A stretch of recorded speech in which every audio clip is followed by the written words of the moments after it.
ಎಲ್ಲರಿಗೂ ಸ್ವಾಗತ. ಇಂದು ನಾವು ಸಾಮಾನ್ಯ ಅಧ್ಯಯನದ ಪ್ರಶ್ನೆಗಳನ್ನು ಚರ್ಚಿಸೋಣ. ಈ ಪ್ರಶ್ನೆಗಳು ಮುಂಬರುವ ಸ್ಪರ್ಧಾತ್ಮಕ ಪರೀಕ್ಷೆಗಳಿಗೆ ಮಹತ್ವದ ಪ್ರಶ್ನೆಗಳಾಗಿವೆ. ಮೊದಲನೆಯ ಪ್ರಶ್ನೆ, ಯಾವ ಸ್ಥಳದಲ್ಲಿ ಗೌತಮ ಬುದ್ಧನಿಗೆ ಜ್ಞಾನೋದಯವಾಯಿತು? ಬೋಧಗಯ. ಆರ್ಯ ಸಮಾಜದ ಸ್ಥಾಪಕರು ಯಾರು? ದಯಾನಂದ ಸರಸ್ವತಿ. ಭಾರತದ ದಕ್ಷಿಣದ ತುತ್ತ ತುದಿ ಯಾವುದು? ಇಂದಿರಾ ಪಾಯಿಂಟ್. ಭಾರತದ ಯಾವ ರಾಜ್ಯದಲ್ಲಿ ಸೂರ್ಯನು ಮೊದಲು ಉದಯಿಸುವನು? ಅರುಣಾಚಲ್ ಪ್ರದೇಶ. ಯಾವ ಕಾಯಿಲೆಯ ಅಥವಾ ರೋಗದ ಚಿಕಿತ್ಸೆಗೆ ಇನ್ಸುಲಿನ್ ಅನ್ನು ಉಪಯೋಗಿಸುವರು? ಸಕ್ಕರೆ ಕಾಯಿಲೆ ಅಥವಾ ಡಯಾಬಿಟಿಸ್. ಆರನೇ ಪ್ರಶ್ನೆ, ಬಿಹು ಇದು ಯಾವ ರಾಜ್ಯದ ಪ್ರಸಿದ್ಧ ಹಬ್ಬವಾಗಿದೆ? ಅಸ್ಸಾಂ. ಪೇಪರ್ ಅನ್ನು ಅಥವಾ ಕಾಗದ ಸಂಶೋಧಿಸಿದ ದೇಶ ಯಾವುದು? ಚೀನಾ. ಫಿಲೈಂಥಸ್ ಎಂಬ್ಲಿಕ್ ಇದು ಯಾವುದರ ವೈಜ್ಞಾನಿಕ ಹೆಸರುವಾಗಿದೆ?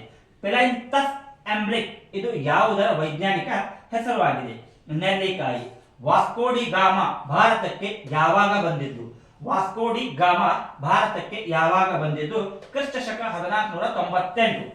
ಜೆಪಿ ಸ್ಯಾಂಡರ್ಸನ್ ಅನ್ನು ಯಾವ ನಗರದಲ್ಲಿ ಕೊಲ್ಲಲಾಯಿತು? ಜೆಪಿ ಸ್ಯಾಂಡರ್ಸ್ ನನ್ನು ಯಾವ ನಗರದಲ್ಲಿ ಕೊಲ್ಲಲಾಯಿತು? ಲಾಹೋರ್. ಇಂತಹ ಮಹತ್ವದ ಪ್ರಶ್ನೆಗಳನ್ನು ಮುಂದಿನ ವಿಡಿಯೋಗಳಲ್ಲೂ ಚರ್ಚಿಸಲಾಗುವುದು. ಲೈಕ್ ಮಾಡಿ, ಶೇರ್ ಮಾಡಿ.